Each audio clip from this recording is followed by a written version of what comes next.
transgender military ban. The president on Twitter reverses an Obama policy and leaves thousands of troops in limbo. Many at the Pentagon caught off guard. Tonight, the backlash even among some strong conservatives. Electronic bomb threat. New TSA measures as terrorists find new ways to hide explosives. The airport rule changes that could affect your wait time at security. Fertility crisis. Scientists warn of an alarming decline among men. What's behind it and what doctors say couples struggling to conceive can do.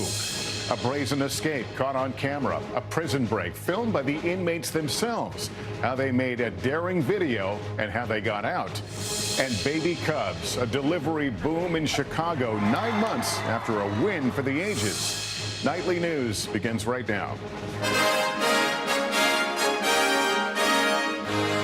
NBC News World Headquarters in New York. This is NBC Nightly News with Lester Holt. Good evening, everyone. Thanks for being with us tonight. President Trump's favored method of bypassing the press, Twitter, just may have bypassed his own military on a critical issue of who can serve. The president tweeting a major reversal of policy today, announcing a ban on transgender people from serving in the military. The Twitter blast of a major policy decision appeared to have caught many at the Pentagon off guard, which referred all questions to the White House, including the question of what happens to thousands of transgender service members currently in uniform. NBC's Kristen Welker on the announcement and what apparently provoked it. This morning, President Trump announcing a shocking reversal in military policy in just 3 tweets, saying the United States government will not accept or allow transgender individuals to serve in any capacity in the U.S. military, citing the burden of tremendous medical costs and disruption. I'm enraged. It's a 180-degree turn from an Obama-era policy which lifted the ban on transgender service members, impacting potentially thousands of transgender troops. Shane Ortega, who is transgender, served more than 11 years in the military. For myself personally, as a service member who's deployed 5 times, who has literally had to bury, more than 10 of my friends, I find this ludicrous. The move came as House Republicans were trying to pass a spending bill filled with President Trump's campaign promises, including more money for his border wall. But an internal fight over funds to pay for medical care of transgender troops, including sexual reassignment surgeries, threatened to kill the deal. Congressional sources tell NBC News House leaders directly asked the administration to intervene to help squash that funding. But the president went much further. Tonight, even some conservatives alarmed. People who are transgender, they don't choose to be transgender. They're born that way. And why should we hold that against them? The White House says the president's main motivation was military readiness and stressed Mr. Trump alerted Defense Secretary James Mattis yesterday. But some in the Pentagon were caught off guard, and Press Secretary Sarah Huckabee Sanders couldn't say whether transgender troops will be immediately discharged. Shouldn't you have been able to answer that basic question with a policy of this magnitude? Once he made a decision, he didn't feel it was necessary to hold that decision. As a candidate, Mr. Trump vowed to fight for the LGBTQ community. Who is really the friend of women and the LGBT community? Donald Trump with actions or Hillary Clinton with her words? Tonight, advocates expressing outrage all across the country, including Caitlyn Jenner, who asked on Twitter, there are 15,000 patriotic transgender Americans in the U.S. military fighting for all of us. What happened to your promise to fight for them? The latest report shows medical costs for transgender troops represent a small fraction of the overall defense budget. And tonight, neither the White House nor the Pentagon could give any specifics about how or when the new policy will be implemented. The defense secretary is on vacation. Lester. Kristen Welker, thank you. Now to new changes coming to the airport security line after stepping up screening for some international flights. Today, the TSA announced tighter security measures for domestic travel. More electronics, basically anything larger than a cell phone, will be individually scrutinized at TSA checkpoints. And that could mean some longer wait times. NBC's Gabe Gutierrez explains. With more and more travelers cramming more and more into their bags, tonight the TSA says it'll be taking a closer look at your electronics. If it's all for security, that's all good. You know, you can't be too careful. While passengers have been required to remove laptop computers from their carry-ons for years, the new procedures mean any device larger than a cell phone, including e-readers and tablets, must also go into a separate bin. The rules are already in place at 10 U.S. airports, including Boston, Detroit, and Los Angeles. I think passengers can expect longer wait times. There's really just no way that you can start dumping more items out of a bag and somehow keep the lines going the same speed. This all comes after federal authorities announced tighter security measures for all 180 airlines flying to the U.S. around the world. In Phoenix, the TSA also recently began testing 3D carry-on luggage scanners to detect bombs. Last week, Homeland Security Secretary John Kelly said the TSA recently set off an explosive based on what intelligence suggested terrorists were developing. We tested it on a real airplane, on the ground, pressurized, and to say the least, it destroyed the airplane. Any electronics larger than a cell phone in this bag? With that in mind, some travelers say the extra screening is worth the hassle. Of course, it takes more time up front, getting all the things that you need to take out and everything, but I feel like it's something that's going to protect us, and it's a good thing. The TSA plans to roll out the changes to all airports in the coming weeks and months. They do not apply to passengers enrolled in TSA PreCheck. Lester. All right, Gabe Gutierrez, thank you. And on a busy day in our nation's capital, President Trump kept up his campaign of attacks on Attorney General Jeff Sessions. But Sessions is showing no signs that he intends to step down. And now the president's conservative base is rallying to the Attorney General's defense. We get more from NBC News justice correspondent Pete Williams. While Jeff Sessions was at the White House today for a national security meeting, President Trump gave him another slap, tweeting, "Why didn't AG Sessions replace acting FBI Director Andrew McCabe?" But Sessions shows no sign of stepping down after a week of presidential attacks over his decision to stay out of the Russia meddling investigation because he campaigned for Trump. Just last night, Sessions turned up the heat on cities that won't help federal agents deport immigrants here illegally, as the president was trumpeting a crackdown on sanctuary cities. The attacks have accomplished one thing, rallying conservatives to Sessions' aid. I wish the president and the attorney general would sit down and work this out between themselves. Don't resign, Jeff Sessions, says National Review. Breitbart calls Sessions a man who embodies the movement that elected Donald Trump. Conservative talk radio urged the president to back off. And there's no need to treat him this way. No need whatsoever.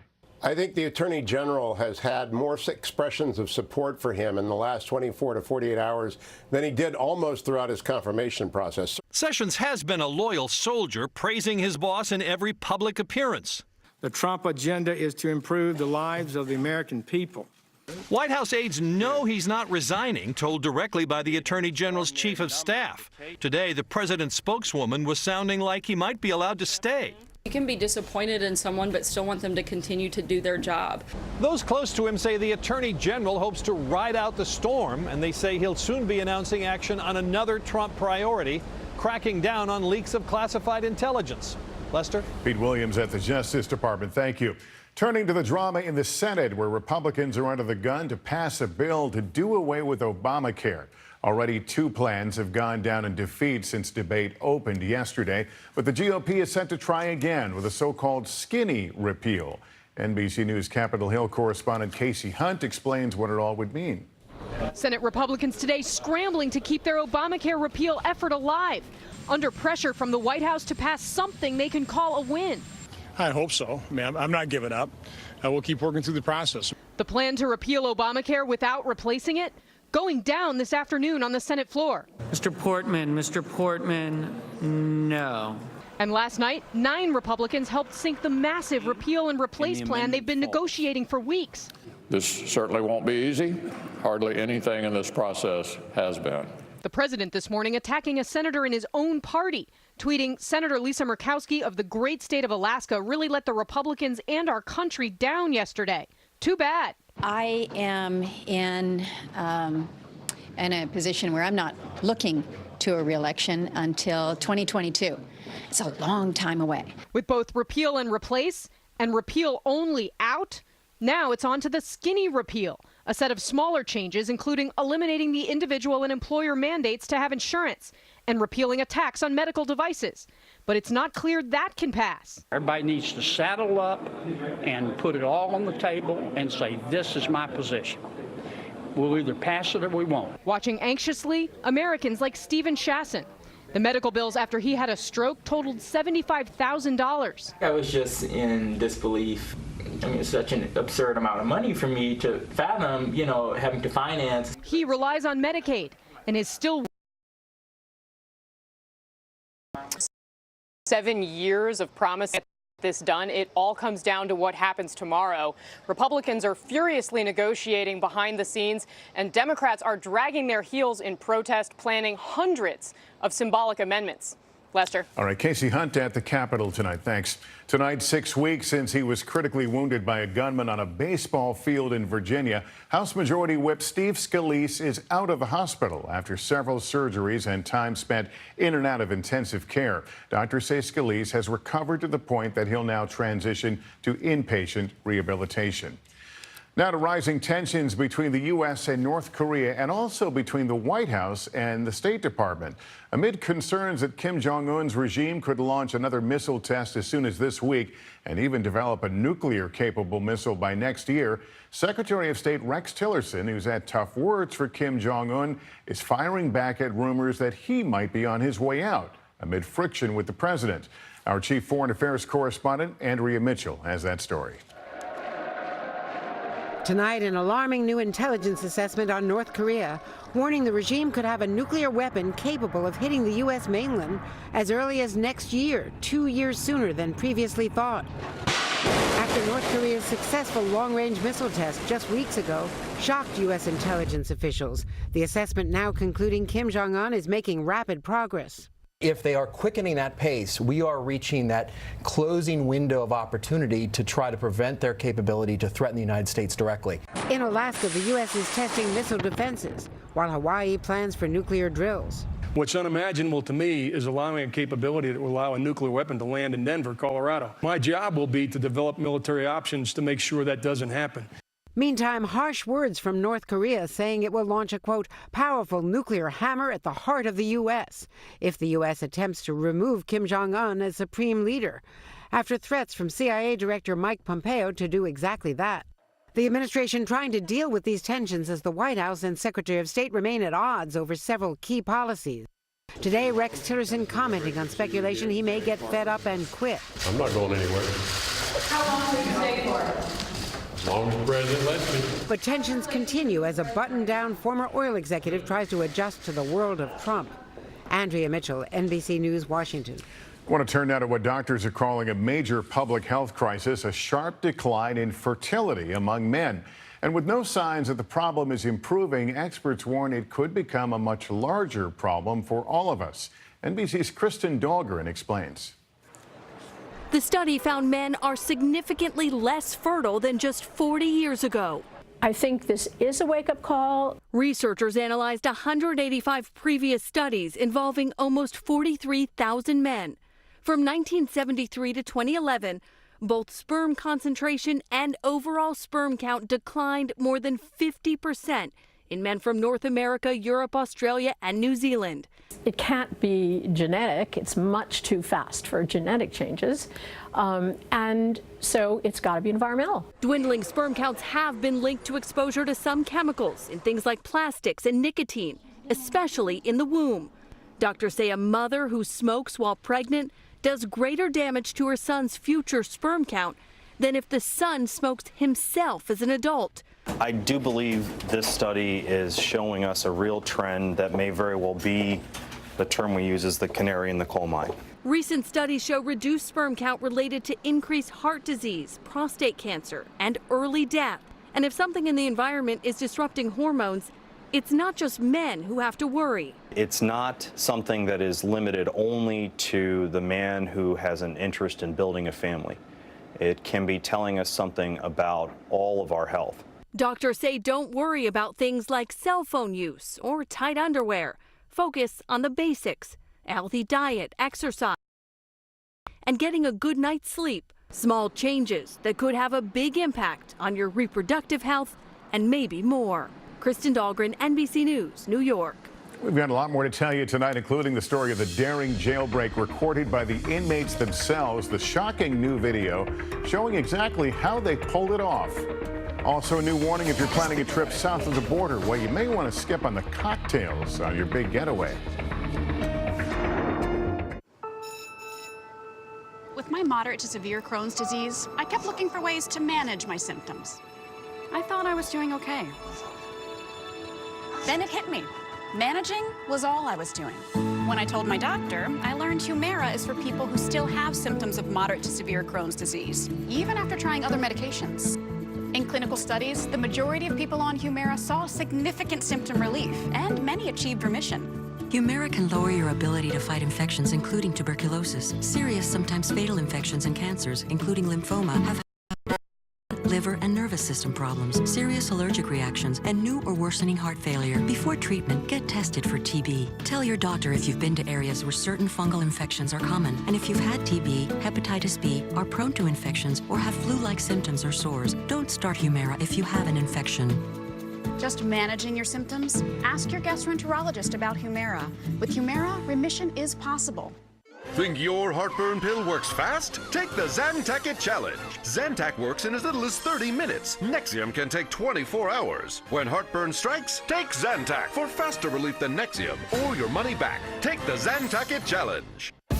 Keep your hair strong against styling damage with Pantene 3-Minute Miracle Daily Conditioner. A super concentrated Pro V formula makes hair stronger in just 3 minutes. So it's smoother every day. Because strong is beautiful. With Advil, you'll ask, what twisted ankle? What muscle strain? Advil makes pain a distant memory. Nothing works faster, stronger, or longer. What? Pain. Advil. Managing blood sugar is a series of smart choices. And when you replace one meal or snack a day with Glucerna, made with Carb Steady to help minimize blood sugar spikes, you can really feel it. Now with 30% less carbs and sugars. Glucerna. Hold on, everybody in? Yeah. You don't even know what sleeves are. This must be fun to watch on TV. The big moment has finally arrived. Sunday night with Megyn Kelly. There's a dirty little secret in the airline industry. How and why flying got so miserable. Plus, an inspiring visit to a basketball court where one man is changing and saving lives. Sunday on NBC. Tonight, we're getting our first look at a wild video of a jailbreak recorded by the inmates themselves. The video, taken on a smuggled-in cell phone, documents how the men made their escape and their time on the run. Our national correspondent Miguel Almaguer has the tape. Produced with music, the edited video begins inside the maximum security wing at the Orange County Jail. At ease, smiling for a cell phone smuggled in, this is where 3 inmates executed their incredible escape. Removing a steel leg from a bunk bed, one inmate slides open a pre-cut metal vent. The video shows the first prisoner shimmying through, returning to give the all clear, accompanied by the theme song to Mission Impossible. Moving behind walls, the inmates remove steel bars, rope and cloth used as a ladder, and another thumbs up. They reach the roof, pausing for even more photos. With rope, they rappel 5 stories down, a real-life Hollywood getaway. In California right now, a massive manhunt for 3 dangerous inmates. The escape launching an 8-day manhunt. Jonathan Chiu wanted for murder, Bak Young for attempted murder, and Hussein Nayeri for kidnapping and torture. My name is Adam Hussein Nayeri. Nayeri narrates the video, implying a cab driver who police say was kidnapped willingly drove them into San Francisco. But Long Ma says he was held at gunpoint for days as the trio posed at Hayton Ashbury. This is our casa. The trio hid in a van, drinking whiskey and smoking marijuana before one inmate turned himself in and the others were captured. A stunning escape, brazen, and for law enforcement, embarrassing. Miguel Almaguer, NBC News, Los Angeles. Pretty incredible. We're back in a moment with emergency evacuations, a massive fire burning up a region packed with tourists. Today we're out here with some big news about type 2 diabetes. You have type 2 diabetes, right? Yes. So let me ask you this. How does diabetes affect your heart? It doesn't, does it? Actually, it does. Type 2 diabetes can make you twice as likely to die from a cardiovascular event like a heart attack or stroke. And with heart disease,